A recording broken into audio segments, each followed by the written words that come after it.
Hello EV riders, and thanks for joining me for another video. Today I'm going to do a little update on my Tiger 900 GT Pro. I've owned this bike since March 21 from new. I've done just shy of 24,000 miles now, and with the new model now being out and quite a few of these first generation GT Pros coming on the market, I thought it was a good time to give my long-term review. So I've got all my little notes on my phone here, so don't mind me looking down. So yeah, I've owned since March 2021, about 23,600 on the clock at the minute, so just about ready for the 24k miles. First things first, just a little shout out to Pure Triumph in Wellingborough. This is where I bought the bike from. They're a great bunch of guys there.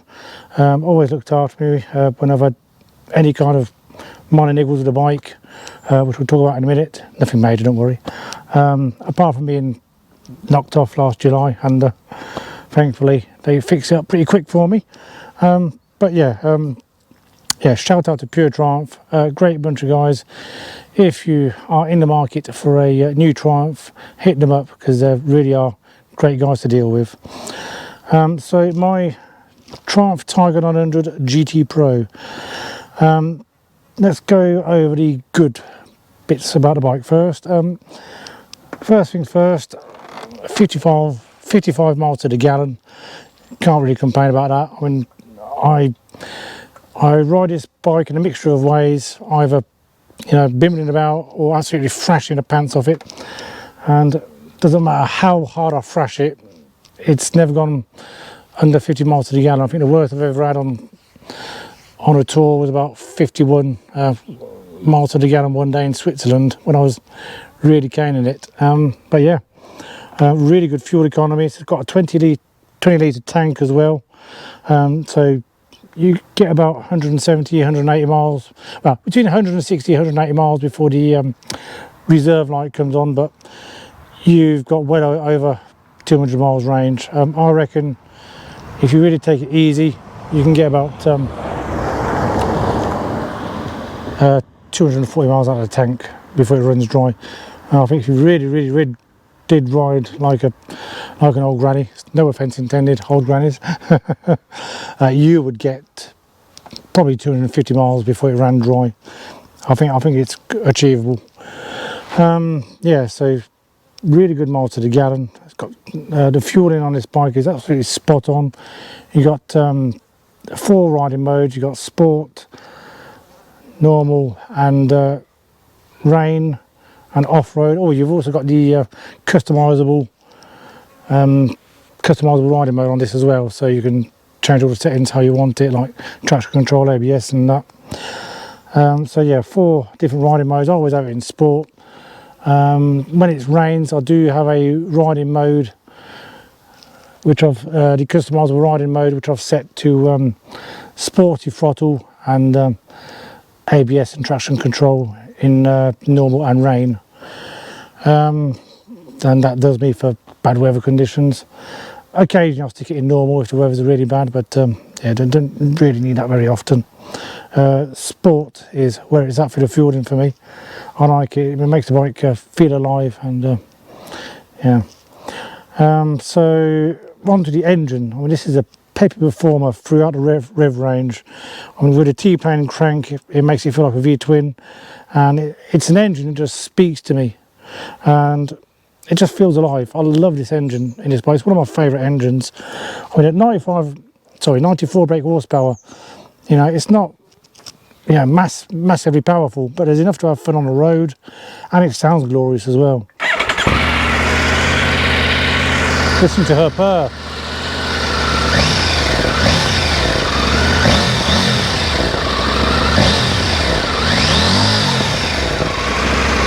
You even get that little rasp from the exhaust. It's lovely. I'll stick that back into first so it doesn't run off on a bit of an incline. Yeah, so 94 brake horsepower, I don't know why I keep saying 95 for, is enough to have fun with. I said the new bike has got a little bit more, and that's fantastic, but we'll get onto that in a bit. So it sounds glorious, as you've just heard, even with a standard can. At full chat, it's just a beautiful engine, beautiful gearbox. At full chat, it's just a beautiful exhaust sound. Yeah, it's definitely one of my all-time favourite engines. The gearbox is smooth and the shift assist is brilliant. Yeah, there's no issues at all in terms of finding neutral, going into gears. Never had any kind of false neutrals, nothing. It's sweet as you like. Handling wise, with decent tyres on, this bike comes alive. So I've got Michelin Road 6s now, and it's a proper fun bike. This bike will lean right over as far as you dare. Yeah, the bike's got more talent than I have. The suspension is decent. There is quite a bit of fork driver standard, but you can dial that out with the adjusters on the front forks. You get great feedback through the chassis, and you get a good feel for what the bike is doing underneath you. Yeah, it's just a really confidence-inspiring bike, really. This is a bike that is perfect for beginners and experienced riders alike. The only time you'll probably notice it struggling a bit is if you're too up, fully loaded, but I don't do much riding like that anyway, so it doesn't really affect me. But even then, it will manage. It's not a problem. But for that kind of riding, you probably are better off with a 1200. But then you get onto the weight issue, and that turns into a bit of a beast, doesn't it? So as standard, you've got the electronic suspension as well, and you can alter so you can put solo rider, solo with pillion, solo with luggage, and solo with luggage and a pillion, and it works really well. Fingers crossed, I've had no issues with it at all. Never had any fault codes, nothing. It's just brilliant being able to just adjust your suspension at the touch of the button when you need to, if you want to carry a pillion. Yeah, it's a great feature, and yeah, great rear shock. It's a shame the front isn't electronically adjustable too, but you can't have everything. That brings us on to the tech. I mean, it's a well-spec'd bike, this, as standard. You've got cruise control, which works really nice, smooth, and you got your quick shifter, obviously, and downshifter, or Triumph shift assist, they call it. Electronic suspension we've already spoken of. Tyre pressure monitoring, which works again really well. You've got heated grips and seats. They do work really well, and I've heard some feedback from some owners that say they're not that warm, but yeah, the seat takes a little while to warm up, but it works fine. The grips aren't nuclear hot like BMW heated grips, but they're warm enough for me. Then you've got that cornering ABS and traction control. Again, everything works really smooth. The electronics on this are pretty much spot on, really. I've got no complaints. I mean, I don't really ride knowing that these aids are there. My style of riding is I ride as if they're not there. If I have to rely on them if needed, then fair enough, but thankfully, fingers crossed, that's never happened. You do feel it when you're going over. There's a bridge near my home where if you go over at a decent pace, you can get a little bit of air, and you can see all the dashboard light up, and it's quite fun. But yeah, in general day-to-day use, I don't really trouble them. Looks wise, I think this is still one of the best looking adventure bikes out there. I think looks are subjective again, so each their own. I think it's a great looking bike, and it's a bike I actually look back on when I walk away from it. And I mean, you wouldn't be able to say that with a new GS, wouldn't you? Comfort wise, it's a little vibey, there's no denying that, and a lot of owners complain about that. Get yourself a test ride if you're interested in one of these, and see how you feel at 70, 75 miles per hour before you commit. I've fitted grip puppies to mine, so that takes a little bit of the vibes out of pegs. The only time I've really noticed it is on long journeys, specifically long motorway journeys. But otherwise, yeah, it's a vibey engine, but it's alive, it's a bike, you know. Yeah, it is what it is. And I like the fact it makes it feel like a bike, you know, a proper bike, and it's got character. So yeah, the vibes won't be to everyone's taste, so it is what it is. One thing that Triumph has listened to owners of the previous Tiger 800 on is the centre stand. On the 800 it was a really difficult bike to get on the centre stand. On this 900, easy as pie. Can't really show you on this ground because it's not level, but yeah, trust me, I've got a dodgy right leg and I can still get it on the centre stand, so that's good. Reliability wise, so I've had one minor issue. I shall show you right now. This cable in here, it's a common issue. About 3,000 miles ago, I was having the left switchgear cube wasn't working. Well, it was working intermittently, and I worked out that if you wiggled this, it started coming on again, but it was also stopping the bike from firing up. Took it back to Triumph, and literally all it was just a loose connection, yeah, in there. So probably could have fixed it myself, but as the bike's still under warranty, I got them to do it. But yeah, slightly annoying, but would you class it as a breakdown? I suppose you could, but I probably could have fixed that easily myself, so I'm not going to hold it against it. It's just one of those things, possibly related to the vibes really, that you get. But yeah, that's the only fault I've had with a bike in all my time of ownership. I've had a couple of quality issues. Again, I'll show you if you can't see it now. The fork bottoms all the paint was peeling off around here. Now I could have just painted that with, you know, something, I know, some paint myself, but as it was under warranty, again, took it back to Pure Triumph, fixed on the warranty, no quills. I think I took it in on Saturday for them to have a look at it. They put the warranty claim in, it was done on the Thursday. So yeah, again, top marks for Pure Triumph. They actually fitted brand new forks, so yeah, bit of a result there. So I got brand new forks at probably about 20,000 miles, I think it was.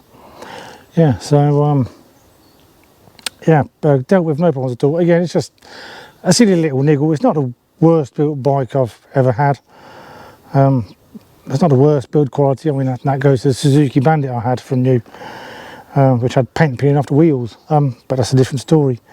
Yeah, so yeah, and also the only other thing to note is this has happened to a few other owners. Very occasionally you come into a stop and the bike stalls for no reason, but it's done it to me about 4 times in nearly 24,000 miles. Probably related to Euro software, isn't it, to limit the emissions.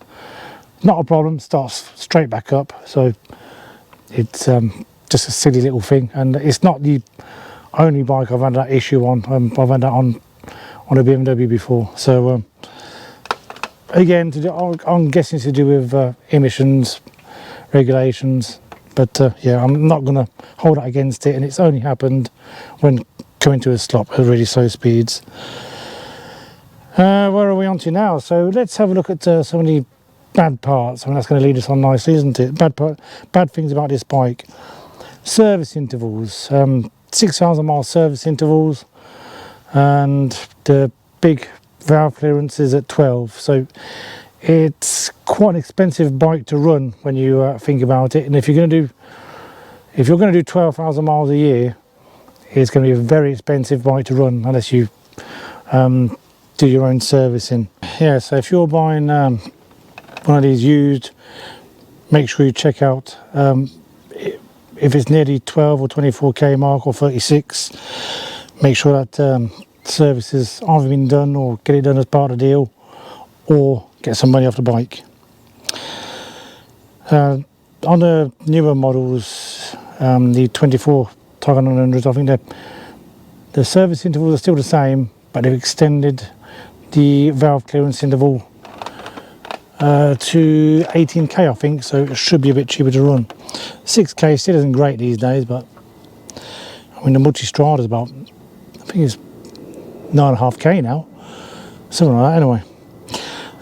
Yeah, so next on the list of bad things, the standard tyres, the Metzeler Tourants next, they're bloody awful.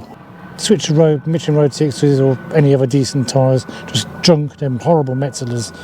They tramline everywhere, you feel every imperfection in the road, they don't inspire confidence in the wet, they're horrible. Change the front profile to 110, 80 I think, and stick Road 6s on. The finish is good and bad. I mean, it's not the worst built bike I've ever had, but there are things like, as I've already mentioned, the paint peeling off the forks. Some of the screws are a bit tacky and not great quality. Yes, I've got these scrolling indicators here as their aftermarket option, but the paint is peeling off some of them. Overall though, it's okay. It's not the, I mean, this bike is, it's abused really. It's ridden year round and I very rarely wash it, so I won't hold too much against it. But my Tiger 800 XRX was a bit better on the finish front. So yeah, a minor low score for the finish, but yeah, I'm probably being a bit harsh in all fairness.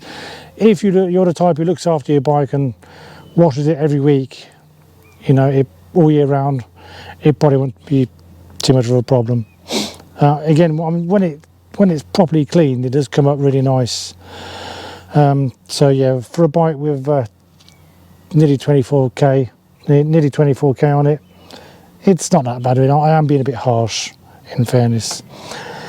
The brakes, I mean, despite them being Brembo, you know, they could be better. I mean, they're fine in everyday use, but when you're properly belting it down a country lane, they do lack a bit of power. And the newer Tiger has addressed that. But yeah, it's day-to-day use is fine, but yeah, sometimes you really want to go for it right down the back lanes, around some bends, and yeah, you can do a little bit more power there.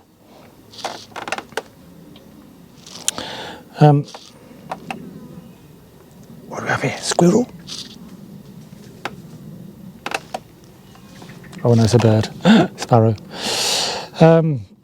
Comfort, the vibes, again, that's a bit Marmite, you know, I'm going to bother you or not. But the seat comfort isn't great. I've now fitted this cool covers on it, which does a good job of keeping your backside cool, and it does help comfort a little bit. But the standard seat, after 2 hours, you're crying in pain. It's still a bit better than the original 800 XRX seat, but yeah, still not perfect. And the windscreen is okay, but it could do with being a bit wider personally. I don't find I get any buffeting over my helmet. It's to the sides mainly. So yeah, if that screen was just a little bit wide, I've put these aftermarket deflectors on, which help a tiny bit.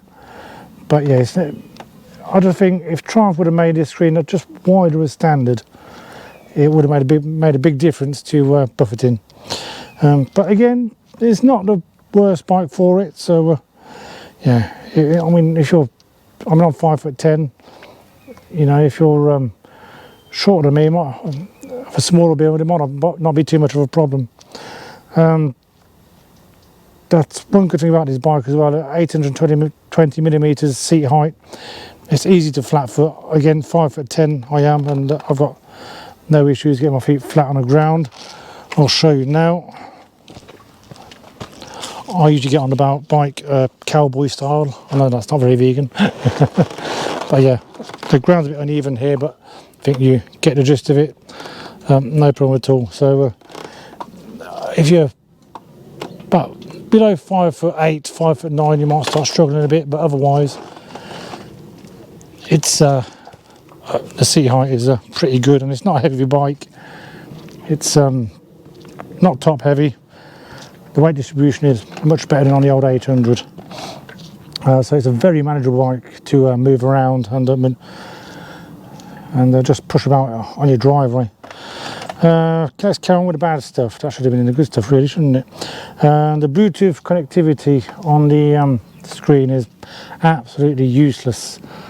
I don't even have my phone connected anymore. It's just absolute pants. There's been plenty said about it on the internet, so I'm not going to elaborate. But yeah, it's just no use to me.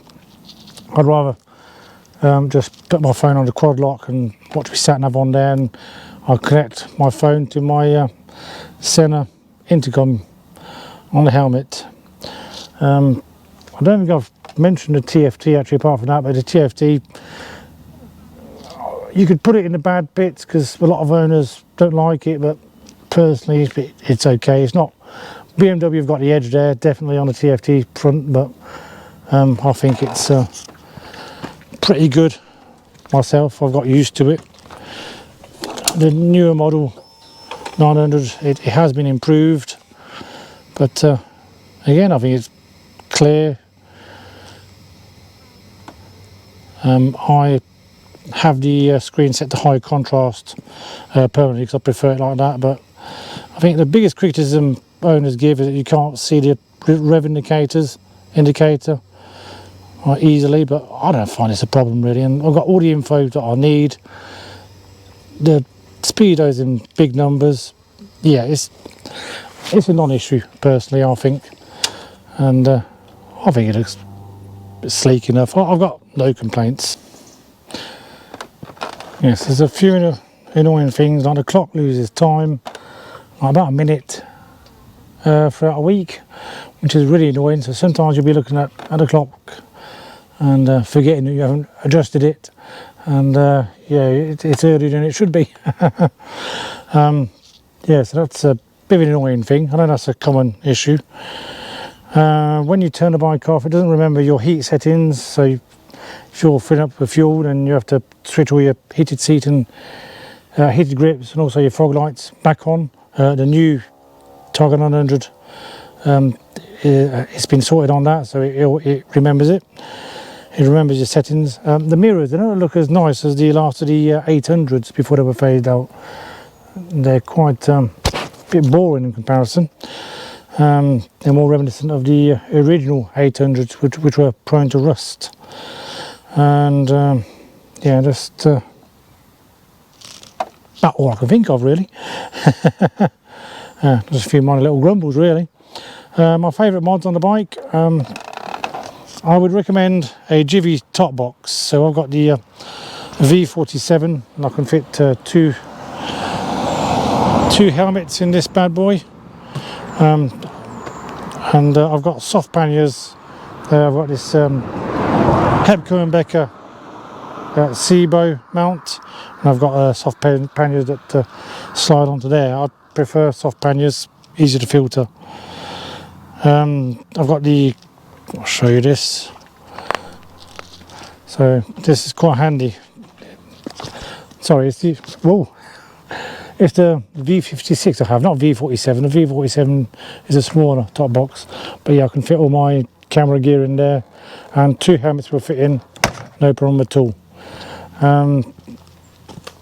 Yeah, so I've got the quad lock wireless charging mount, which is connected straight to the battery, and that works. I've got to do it one-handed. There you go, just goes on like that and starts charging automatically, and it's right in the right position for your sat nav. Those are the Hepco and Becker SIBO mounts. They look neater than standard pannier frames, I think, as well. So I've got the ADV Moto handguards. these, as you can see, all the panels are removable, so you can get full airflow coming through them. And if you put them back on, the hand guards flip up and go at about that high, so you get more protection. I've done a video on that, so I believe, so if you want to look through my old videos. One very important mod that you need to do to your bike when you buy it is this blanking plate that's just there. As standard, there's a hole there and it literally covers your back end in crap, and it's still the same on a new model. What I try and thinking, why? What is that gap there for? It literally plasters your back end in crap. So yeah, that blanking plate is from Pyramid Plastics. I think it's a 10 or something like that, and it just sticks on and no more crap gets through. So yeah, that is an essential mod for this bike.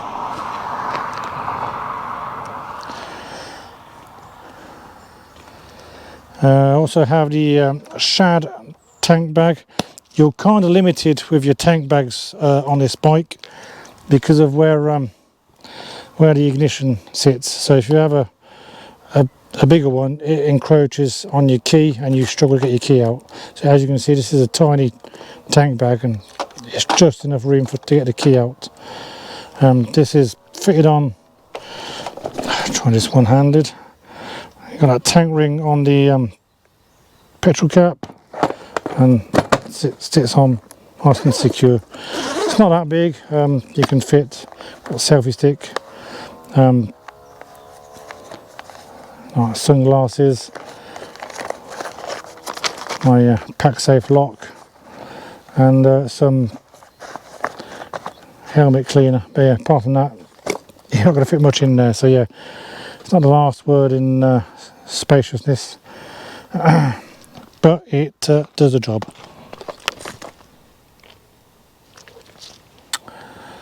So on to the mods to avoid. Actually, there's a few of them.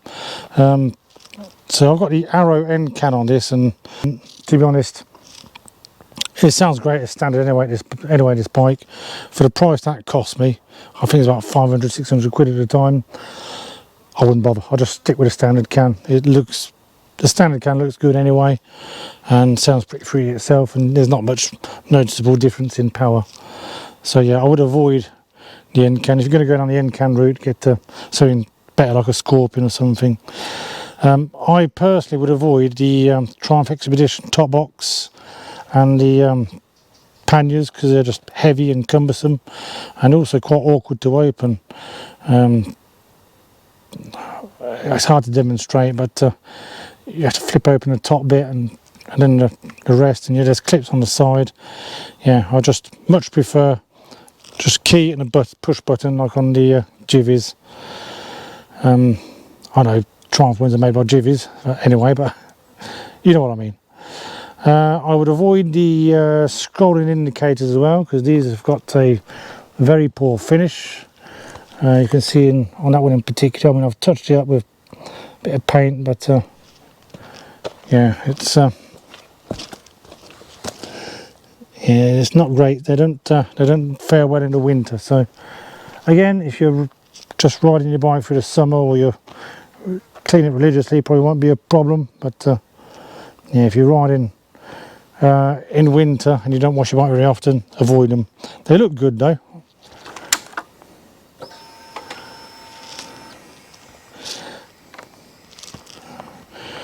They are on the GoPro doesn't pick LEDs up well, but yeah, they're very visible and they look good. Turn that off. Make sure that's okay again.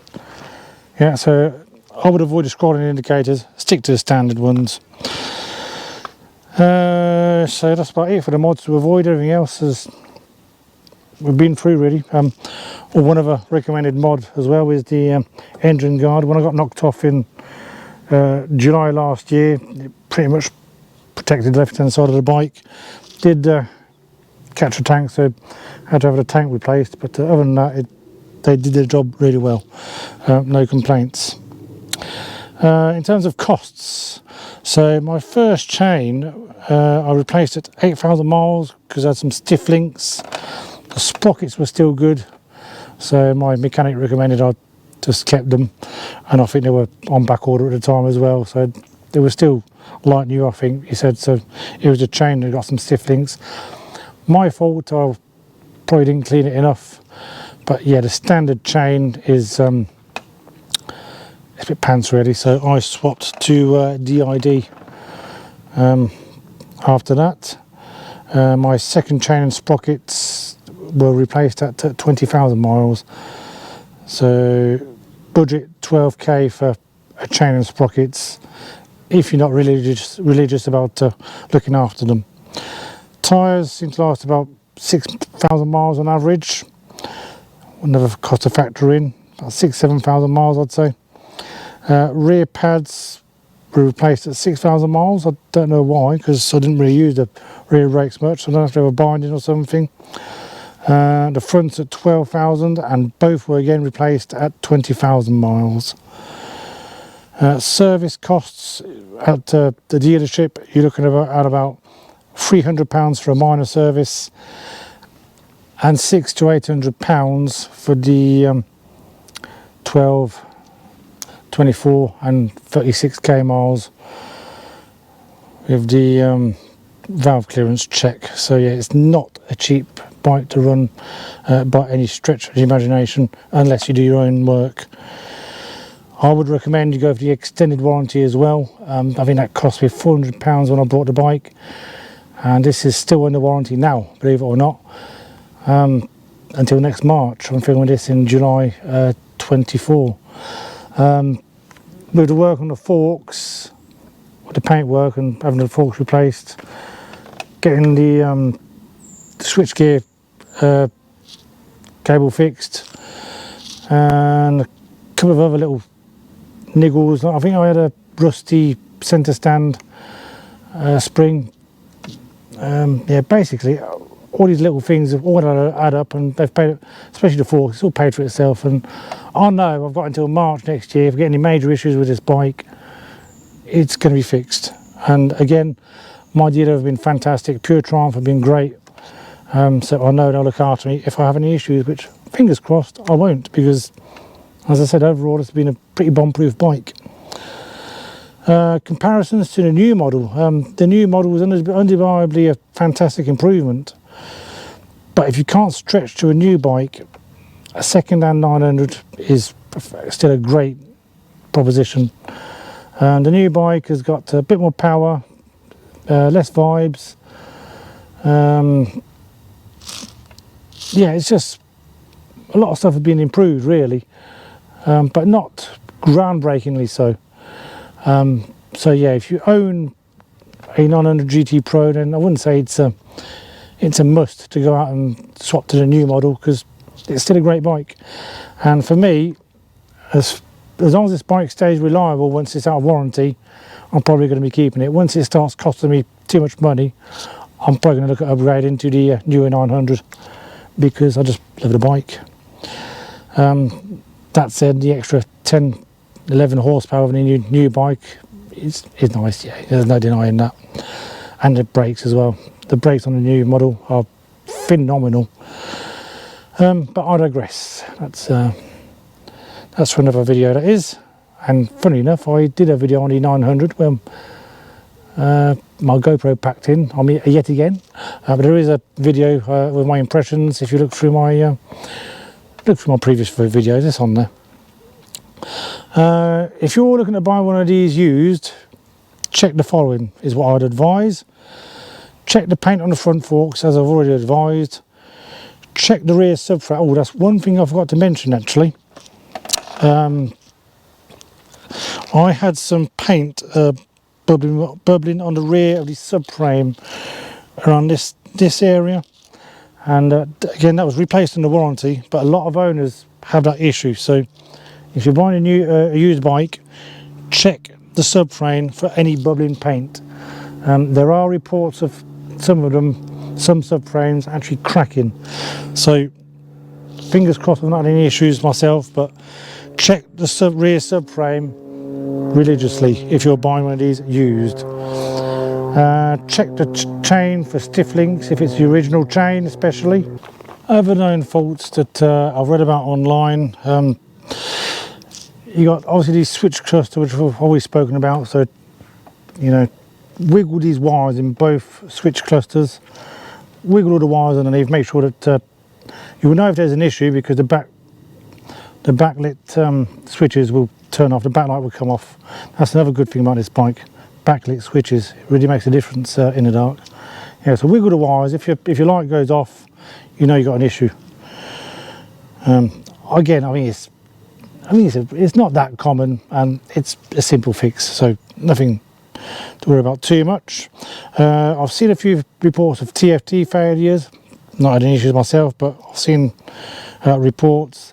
A few people have had some dirt getting the kill switches and causing starting issues, so occasionally give a little squirt of WD-40. That's not just a problem with these bikes, I've had that on other bikes myself. A few reports of warped front discs, that's been mentioned, and binding rear pads. Again, it's just what I've read online. They're not common occurrences, they just have happened. And yeah, I think that's about it really. Overall, it's a great bike. I love it. As I said, a few known faults, but there's nothing major. You'll be unlucky to buy a lemon, but again, it does happen, and that happens with any make and model of bike. But yeah, nearly 24,000 miles. I'm happy with it. Would I buy one again if I had my time again? Yes, I would. Absolutely, 100%. I just wouldn't buy the Arrow exhaust. One thing I forgot to mention in the useless mods section, don't bother with any kind of rear hugger. They don't really do much, as you can tell. Still crap everywhere. What I do, and the one, yeah, this one, I can't remember what brand it is. I don't know if it's Pyramid or what, but yeah, it's starting to rub the paint off underneath it as well, because when I took it off to clean once, I would instead advise an RMG shock sock. You can just about see under there. I had one on my original 800 and took that off at 35,000 miles, and the shock was like brand new. So yeah, great. That's a great little mod, that is. So yeah, I think that pretty much concludes this video on the Tiger 900. It's as a goodbye. Let's have a little walk around the bike. Just yeah, I think it's a good looking bike, and it's definitely a bike I still look back at when I walk away from it. So yeah, if you have any kind of questions on the Tiger 900, hit me up in the comments. I'm happy to engage, and apart from that, it's a bye for me, and thanks for watching this video. I hope it's actually been of some use to someone out there, and see you on the next one. Take care, guys. This is what it's about.